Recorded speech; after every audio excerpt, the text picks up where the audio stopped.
मैं आपसे पूछूं, अगर अपना बाप एक वक्त तो भूखा रहकर बिल्डिंग बनाता है और उस बिल्डिंग पर कोई पत्थर फेंक दे तो लोग कहते हैं मौलाना मेरे बाप ने भूखा रहकर ये बिल्डिंग बनाई है। एक टाइम भूखा रह के बाप ने बिल्डिंग बनाई है तो उस बिल्डिंग से आपको कितना प्यार है।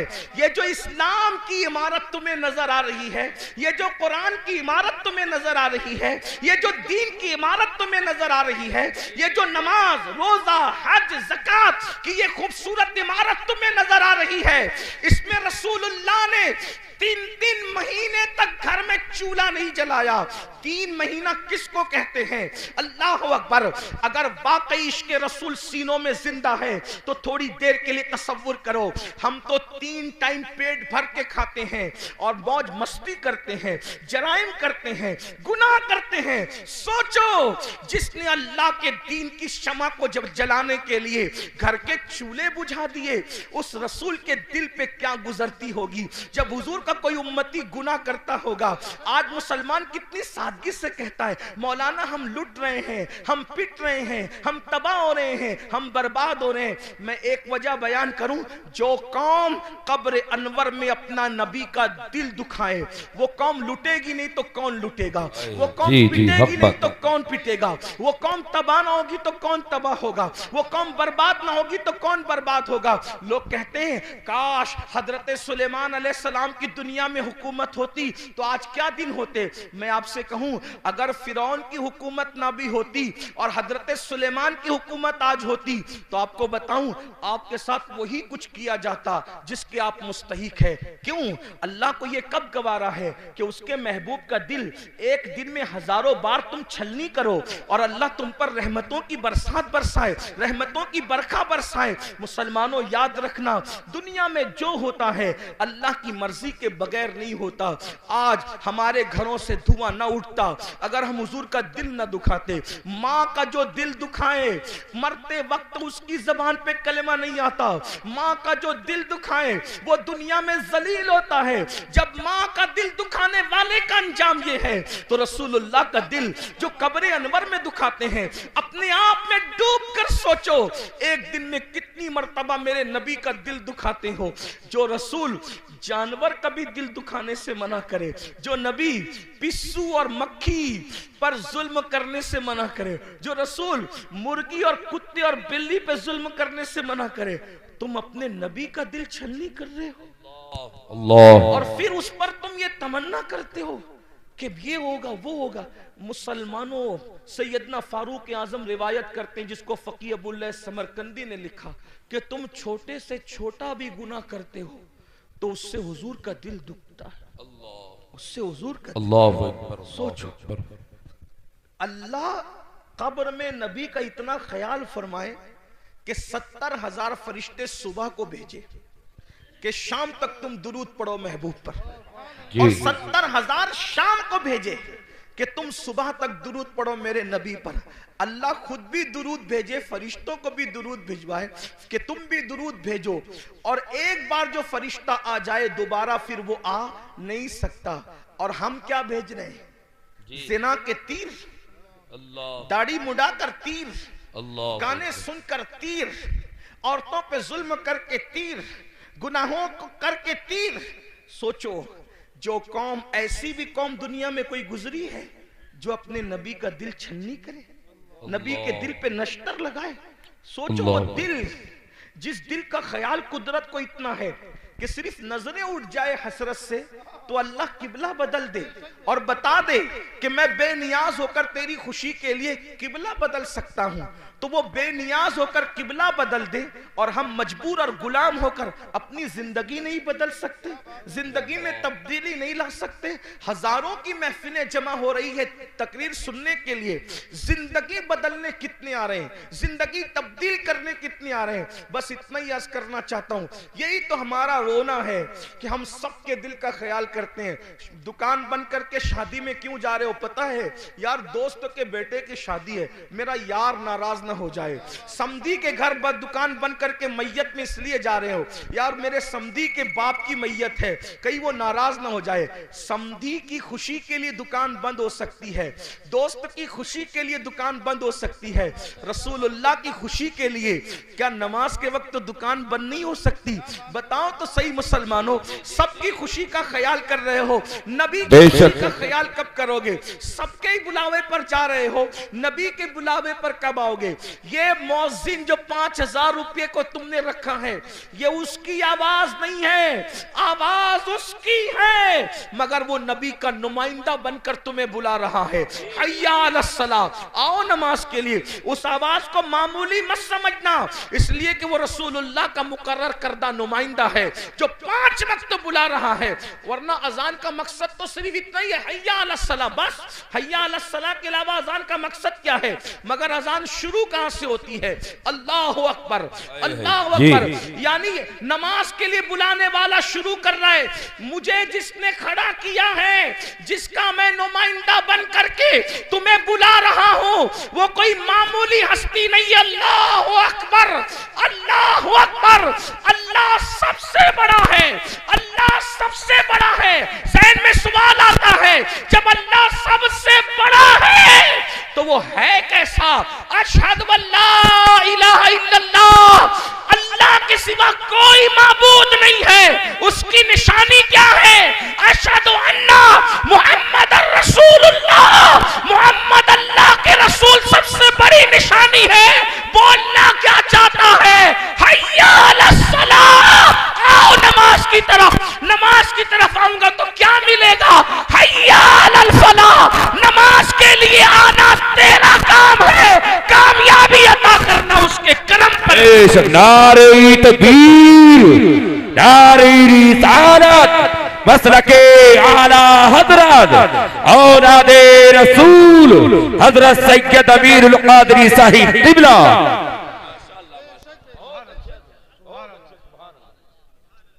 फलाह अरबी लुगत में इतना जामे लफ्ज है कि हर कामयाबी को यह समेट लेता है। जिसमें हर कामयाबी आ जाए उसी को फलाह कहते हैं। फलाह से बढ़ जामे कामयाबी के लिए कोई लफ्ज नहीं है। और अजान में मुकर्रर है, हय्या अलल फलाह। दौलत की कामयाबी चाहिए, नमाज की तरफ आओ। औलाद चाहिए, नमाज की तरफ आओ। इज्जत चाहिए, नमाज की तरफ आओ। बुलंदी चाहिए, नमाज की तरफ आओ। हुकूमत चाहिए, नमाज की तरफ आओ। तिजारत चाहिए, नमाज की तरफ आओ। उम्र में बरकत चाहिए, नमाज की तरफ आओ।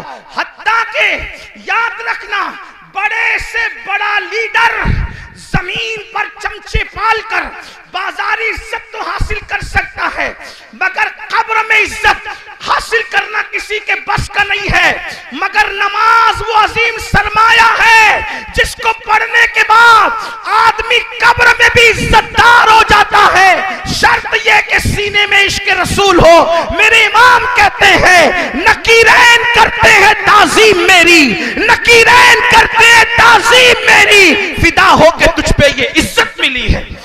अगर नमाज पढ़ोगे तो कब्र में फरिश्ते भी इज्जत से पेश। आपसे आप कहते हो ट्रेन में टीसी इज्जत से पेश नहीं आता। मैंने कहा नमाज पढ़ा होता तो ऐसा नहीं होता, हुजूर से वफा की होती। यार कब्र में जब फरिश्ते इज्जत से पेश आ सकते हैं तो ट्रेन के टीसी की क्या हैसियत है? जो नबी से वफादारी फरिश्तों के दरमियान मुअज़्ज़ज़ बना दे, वो पुलिस के दरमियान मुअज़्ज़ज़ क्यों ना बनाएगी? वो मालदारों के दरमियान मुअज़्ज़ज़ क्यों ना बनाए?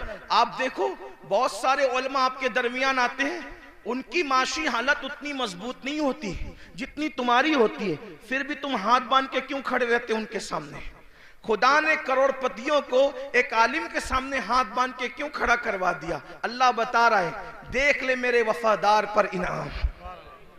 यहां मालदारों को हाथ बंधवा दिया है और कब्र में नकीरैन इज्जत करते नजर। नबी से वफा तो करके देखो, सबके लिए वफा, हुजूर के लिए वफा नहीं। बात दूर निकली, अर्ज कर रहा था इब्तिदाई दौर है इस्लाम का, मदीने मुनव्वरा में सिद्दीक अकबर रावी है। सिद्दीक अकबर कहते हैं मुझे इतनी भूख लगी थी कि मेरे घर में कुछ नहीं था। सिद्दीक अकबर कहने, और कई दिन हो गए थे, तकरीबन कमोबेश 3 दिन। भूख से जब मेरा पेट खाली हुआ और कमर की तरफ लगने लगा तो मैंने सोचा चलो दोपहर की चिलचिलाती धूप है, चल करके किसी के घर कुछ खा लेंगे। दोपहर में जब मुझे कोई देखेगा कि अबू बकर दोपहर में धूप में कहां फिर रहे हो, तो फिर मैं कह दूंगा कि भूख लगी है, तो मुझे कुछ खिला देगा। इधर सिद्दीक अकबर निकले, उधर फारूक आजम से सामना हुआ।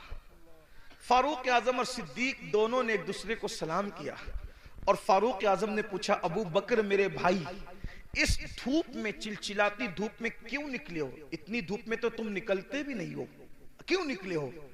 सिद्दीक अकबर ने कहा, उमर मुझे भूख लगी है, 3 दिन का भूखा हूं, घर में कुछ नहीं है, इसलिए वो भूख मुझे घर से बाहर लाई है।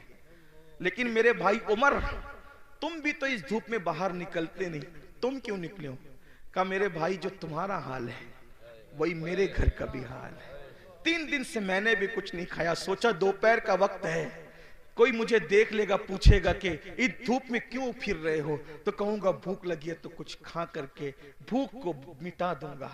अभी दोनों में ये गुफ्तगू हो रही थी कि आमिना के लाल काशान अक़दस से मुकम्मल शान और शौकत के साथ बाहर निकले, जिनकी शान मेरे इमाम यूं कहते हैं, आसमां खान, जमी खान, जमाना मेहमान, साहिबे खाना लक़ब किसका है, तेरा तेरा, कौन देता है देने को मुंह चाहिए, देने वाला है सच्चा हमारा नबी। बेशक सरकार को आते देखा, आका ने दोनों को सलाम किया।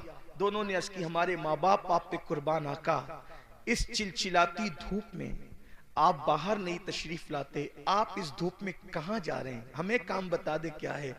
आका ने फरमाया, अबू बकर उमर, पहले ये बताओ तुम दोनों यहां क्या कर रहे हो? आका अलैहिस्सलाम ने कुछ कहने की बजाय फरमाया, तुम दोनों क्या कर रहे हो?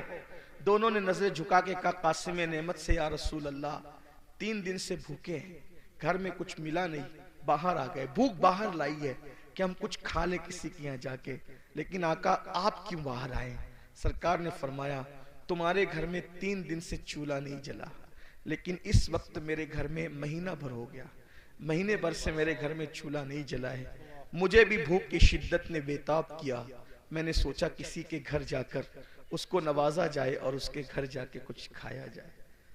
साहबा रोने लगे। यहाँ आगे बढ़ने से पहले एक जुमला कहता हूँ, पूछने पर बहुत बड़ी बात याद आ गई है, आप सबकी तवज्जो चाहता हूं। बहुत खूबसूरत अंदाज में आप लोग सुन रहे हैं, तो दिल चाहता है कि कुछ खूबसूरत बातें आपके सामने खोली जाए, क्योंकि आप अच्छे से सुन रहे हैं, इसलिए कि जहां मजमा सुनने वाला हो तो दिल चाहता है कि कुछ दिल की बातें कही जाए। यूं तो सुनने के लिए सभी आते हैं, लेकिन आपका बड़ा अच्छा अंदाज है सुनने का। अल्लाह किससे क्या पूछ सकता है, इस बारे में कोई बेनियाज नहीं, वो किसी से भी कुछ भी पूछ सकता, किसी से भी कुछ भी पूछ सकता। इस सिलसिले में एक रिवायत सीरत की तमाम किताबों में लिखी हुई है। अब बहुत ध्यान से सुनना, आने जाने वालों पर ध्यान देने की बजाय अब आप मेरी गुफ्तगू की तरफ ध्यान दें। सीरत की किताबों में सब ने ये वाकया लिखा है, इब्ने इसहाक को भी ले लें और उनके बाद सारे सीरत निगार, कमोबेश अल्फाज की कमी ज्यादती के हवाले से, लेकिन वाकया यही है जिसका मफहूम पेश किया जा रहा है। लेकिन मैं जहां से पेश कर रहा हूं आपके सामने, वो इब्ने मुंजरी के हवाले से मैं पेश कर रहा हूं बतौर मफहूम। अब गौर करें, इस रिवायत के रावी है सैयदना सिद्दीक अकबर रदी अल्लाह ताला, अफजलुल बशर बादल अंबिया बितहकीक सैयदना सिद्दीक अकबर रदी अल्लाह ताला। यूं तो सिद्दीक अकबर की से रिवायतें बहुत कम मरवी है, लेकिन सिद्दीक अकबर से जो रिवायतें हैं उन रिवायतों का भी कोई जवाब नहीं। सैयदना सिद्दीक अकबर रदी अल्लाह ताला, एक बात अंदाजा करने, सिद्दीक वो हस्ती है कि जिनके बारे में मौला अली ने बयान किया कि अल्लाह के रसूल ने फरमाया कि अगर सारी जमीन वालों का ईमान एक पल्ले में रखा जाए और तन्हा अबू बकर का ईमान एक पल्ले में रखा जाए तो सबके ईमान पर अबू बकर का ईमान वजनी हो जाएगा। ये वो हस्ती है जिन्हें सिद्दीक सुभान अल्लाह। और इन ईमान वालों में अबू हुरैरा का भी ईमान है, बिलाल हबशी का भी ईमान है, खालिद इब्ने वलीद का भी ईमान है, गौसे आजम गरीब नवाज का भी ईमान है। अंदाजा फरमाएं जिसके ईमान की शान ये हो उसके दिल और सीने की हालत का क्या आलम होगा। वो सिद्दीक अकबर जो सहाबा के इमाम हैं, अफजलुल बशर बादल अंबिया बितहकीक सिद्दीक अकबर रज़ी अल्लाह ताला अन्हु, जिनके बारे में हुजूर मुहद्दिस आजम के चौचवी रहमतुल्लाह अलैह कहते हैं मर्तबा हजरत सिद्दीक का ये है सैयद, हर फजीलत के वो जामे हैं नबुव्वत के सिवा। अल्लाह अकबर। आइए वही सिद्दीक अकबर रिवायत कर रहे हैं। अल्लाह अकबर। अल्फाज मेरे हैं, मफहूम बयान कर रहा हूं अपने अल्फाज के जामे में। इब्तिदाई दिन है, मदीने मुनव्वरा में असहाबे रसूल अभी नए नए जो है वो मदीने तैयबा आए हैं। अल्लाह अकबर। हुजरों की तामीर अभी नई नई हुई है, मस्जिद नबवी की तामीर नई नई हुई है। हालात ये हैं कि सैयदना अबू हुरैरा जैसे लोग, अल्लाह अकबर, कभी लुंगी होती है बदन पर, ऊपर का कुर्ता नहीं होता, इन हालात में जिंदगियां गुजार रहे हैं।